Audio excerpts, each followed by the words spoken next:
To murder a Croatian dissident living in Scotland. Vinko Sindičić was sent to prison for 15 years. A Scottish court was told he'd shot the dissident at point-blank range, but the man survived.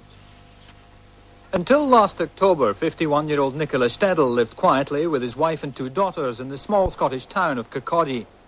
Neighbours on the council estate were unaware of his role as president of a worldwide movement dedicated to restoring the once independent state of Croatia.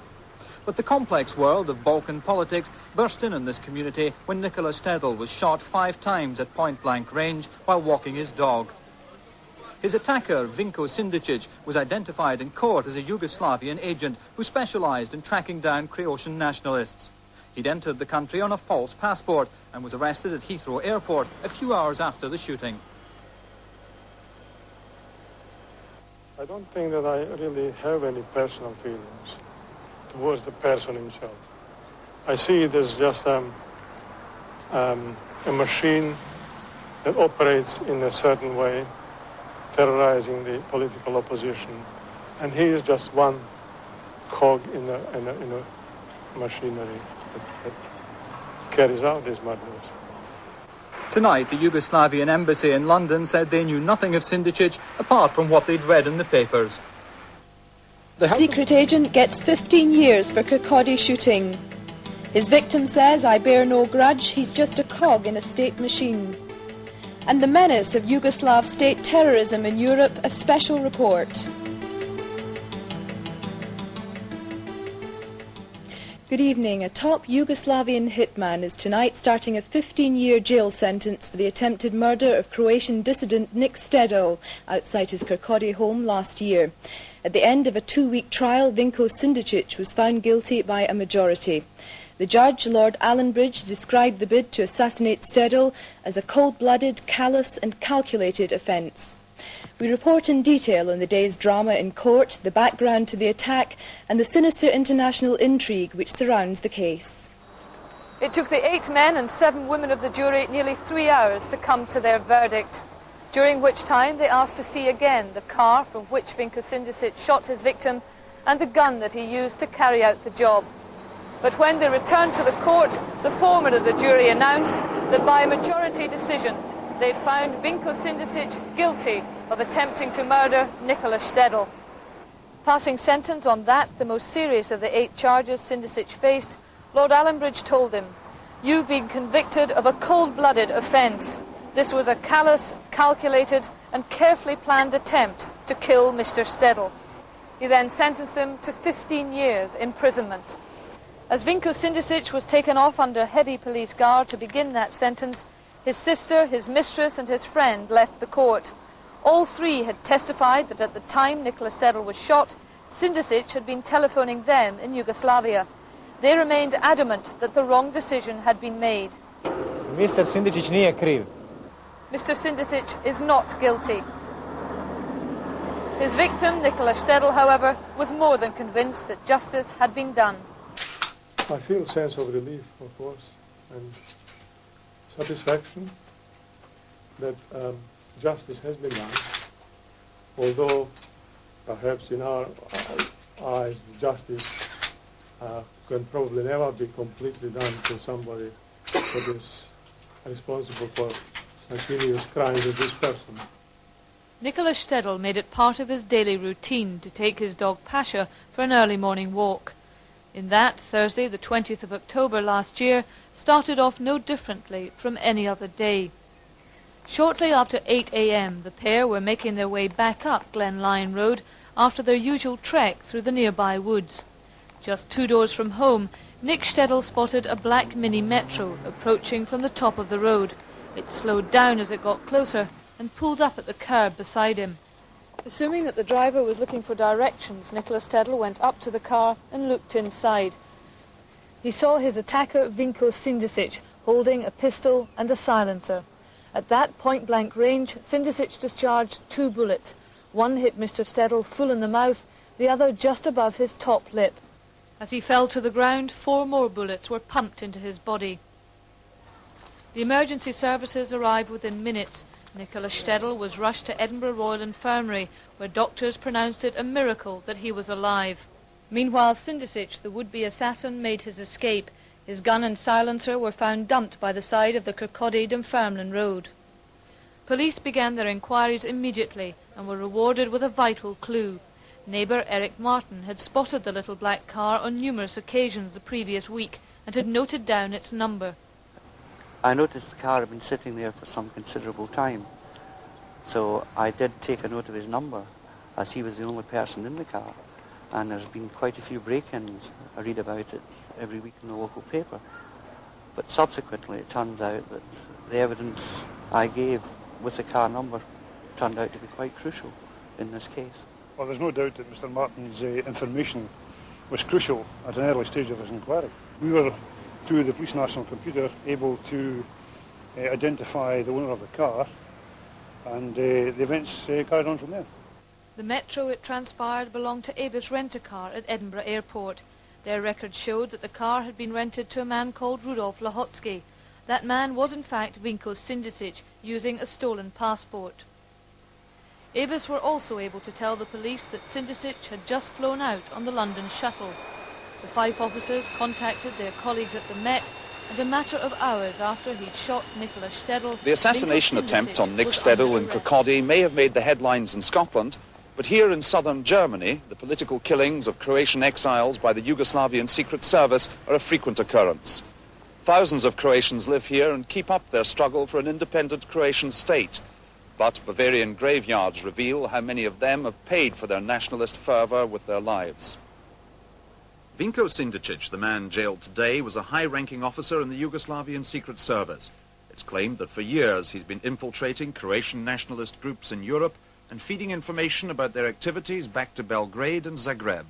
There are also much more serious allegations that Sindičić can be linked directly to a number of attacks on Croatian exiles. Here in Augsburg, near Munich, lives a man who knows Sindičić better than most, having worked alongside him in the Yugoslavian Secret Service. Joseph Majerski, who now runs a Croatian restaurant, was sentenced to nearly 3 years in jail by a German court for spying for Yugoslavia. He says he decided to speak out against the methods being used by the secret police when he realized the Croatian people were being persecuted. He reveals Secret Service tactics. Department 1 in the 3rd section of the Yugoslavian Secret Service has a team of men whose job is murder and terrorism abroad. They organize these attacks and carry them out against Yugoslavian dissidents, especially Croatian emigrants. This team is called in after surveillance by another department within the security service, whose role is to identify and analyze people who might be a threat to the state. This department then tells Section 3 that such and such a group abroad is a danger to the state, and they're activated to draw up a plan for dealing with that group of dissidents. Is this the department that Sindičić worked for? Yes, it deals with murder and acts of terrorism against dissidents abroad, especially Croatians. How high-ranking an officer was Sindičić within the Yugoslavian secret police? What was it his job to do? I know that in 1982, Vinko Sindičić held the rank of major in the Yugoslavian Secret Service. But at the end of that year, he was appointed head of his department. Up until then, he'd been the deputy, and it was his responsibility, as I said before, to organize special acts of terrorism abroad and to check that everything had been carried out. He was a sort of inspector. Isn't it the case, if you're speaking out now against the state for which you once worked, that your life is in some danger? Yes, it is. My life is in danger.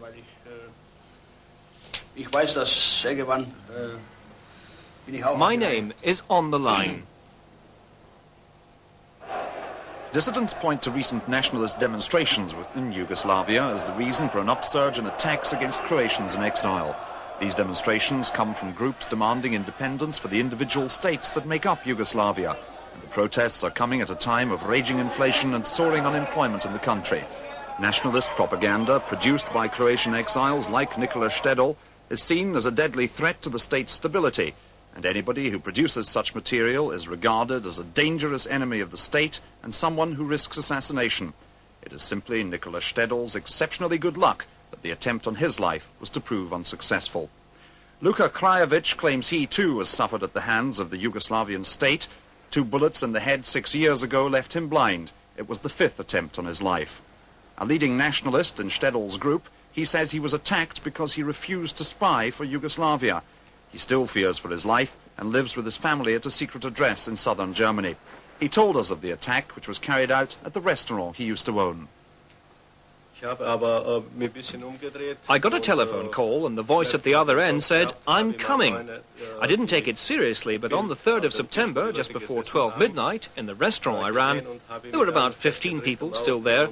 I was standing at the far end of the room opening a packet of sleeping pills, because I was going to bed as soon as the restaurant shut. As I opened the packet, I heard a loud bang. I thought perhaps the packet was booby-trapped, but I turned round slightly and felt a pain in my head. The last thing I ever saw was the people sitting at the tables. I shut my eyes tight and shouted for help. The people then saw that something had happened to me. They just couldn't understand. By the time they realized, the culprit had run away, and my wife and some of the guests took me to hospital 5 kilometers away. Nobody was ever caught for that shooting, but who do you think was behind it? Before the shooting, the Yugoslavian secret police had put it about that I may have escaped them so far, but they would get me in the end. And it's no secret that certain officers in the Secret Service back in Yugoslavia have boasted about my case, about how accurately they can shoot someone in the eye. How have you been left now as a result of the 1983 shooting? Describe the injuries to me. I got a bullet in the left eye. Here, above the nose, everything was smashed. And here, a bullet went between my eye and my brain, and it's still lodged in my skull. Although Krajovic's life has been ruined, he's still active in the nationalist movement. Activities, he says, may one day cost him his life. More than 60 Croatian exiles in West Germany have been killed or have died in mysterious circumstances over the past 20 years. In this small graveyard in Stuttgart, there's a special section set aside for the bodies of Croatians who've been murdered. One of the most notorious attacks on Croatians was the killing of the Ševo family in 1972. Stepan Ševo was a prominent Croatian activist in Germany, but not only was he to die, his 9-year-old daughter and his wife were also murdered while they were on holiday in Italy. Their grave has become a place of pilgrimage. The name of Vinko Sindičić has been linked with the Ševo murders. He was with the family during their last hours, having travelled with them on holiday. Sindičić mysteriously disappeared after they were shot to death. The Italian authorities asked Yugoslavia if they could interview him. The request was rejected. The German police are interested even today in talking to Sindičić about the Ševo killings. German journalist Hans-Peter Rullmann specialized in investigating the killings of dissidents by Yugoslavia. He says his evidence is that Sindičić was deeply involved in the Ševo killings and perhaps not just as the organizer of the attack. The daughter was killed in the same cruel way like her father, only for one reason, because the daughter knew the killer or the organizer of this attempt. Because I am supposed that Sindičić very often was the organizer preparing the assassination, being accompanied by real killers who did it perfect, like in the case of Ševo. And so because the small daughter knew Sindičić and Sindičić was in the last minutes with them, so she had to be killed also. So you see, this is a very heartless fight the Yugoslav Secret Service is fighting. It's not only against political enemies. The Štedul case may well be closed with would-be killer Vinko Sindičić behind bars, but that's cold comfort to leading Croatian exiles in Europe. They say their lives are still in danger, with increasingly clear indications that not only is Yugoslavia intensifying its campaign of political killings, but exporting that campaign further afield as well. The killings, sorry to say, will not stop, because the Yugoslav system is now in a very actual crisis, you see. And seeking an excuse for its own crisis, they will intensify even its activities against political enemies in foreign countries, because the situation in their own country is explosive now. So Sindičić is now behind bars, and Nikola Stedul has survived the attempt on his life. Does that mean, though, that Stedul has nothing to worry about now? No, Štedul has to worry, everybody has to worry. I have to worry also. I get the threatenings from the Yugoslav secret police only because I'm speaking about the truth. That background report by Jeff Brown, court reports by Kay Adams. Meanwhile, tonight, Nick Štedul said he was relieved that his would-be killer was behind bars, and he explained why the Yugoslavian government singled him out as a target. I am a president of an organization which is obviously committed to the establishment of the Croatian independent state. That obviously means that Yugoslavia, as such, would not be able to exist. So, by establishing Croatian state means destruction of Yugoslavia. So, this is the main reason why we are of such an annoyance. Are you in any doubt at all that the Yugoslavian government was directly behind the attempt on your life? There's no doubt whatsoever. There was a lot of evidence before, and I believe that there was quite a lot of evidence in this court that has proven that, beyond any doubt. Now, you are lucky to be alive. What will you do now? Do you think that that means you're safe? No, far from that. I don't think that any of the Croatian activists, in my position anyway, would be able to claim any kind of safety until Croatia is established. And for as long as Yugoslavia exists. Does that not worry you? Of course it worries me, but I don't think that worry comes into the consideration whether I shall continue or not. I was always worried, but I still continue to do what I feel I have to do. And will you carry on with your campaign now? Oh yes, probably more than before. Tonight, the Yugoslavian government were quick to disown Sindičić, in spite of the fact that he said in court he has a wife in Yugoslavia, a mistress and child in Yugoslavia, 2 houses, as well as a car and speedboat. A spokesman for the Yugoslavian embassy in London said Sindičić was not a Yugoslav citizen. And the rest of today... 15 years in prison. The judge said the attempted shooting of Nikola Stedul last October was callous, calculated and carefully planned. The former Transport Secretary was acting beyond his powers in forcing transatlantic flights to use Prestwick. The charter airline Air 2000 says it's planning further court action against the government. A northeast farmer who gave 3 acres to the Nature Conservancy... The Yugoslavian government has been given jail sentences totalling more than 31 years at the High Court in Dunfermline. Vinko Sindičić was found guilty on all the 8 charges he faced. He was jailed for 15 years for attempting to murder a Croatian émigré at his home in Kirkcaldy.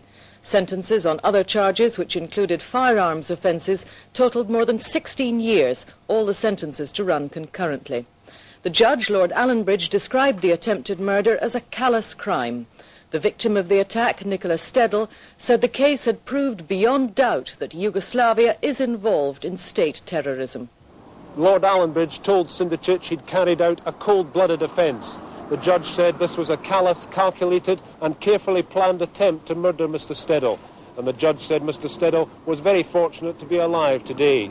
The jury considered its verdict for over 3 hours, at one stage asking the judge to see the metro car in which Sindičić travelled to Kirkcaldy to carry out the murder attempt.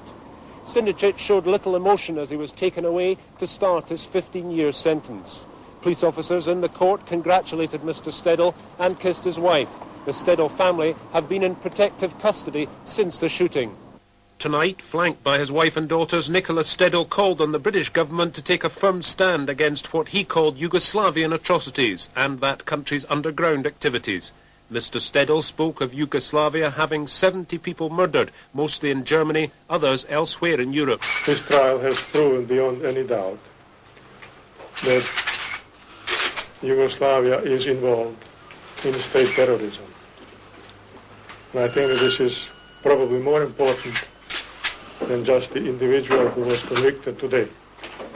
But of course, I feel a sense of relief and satisfaction that at long last, justice has caught up with a man who He's not guilty only for attempted murder, but who is also a wanted man for multiple murders in various other countries, including, for instance, murder of a whole family in Italy in 1972.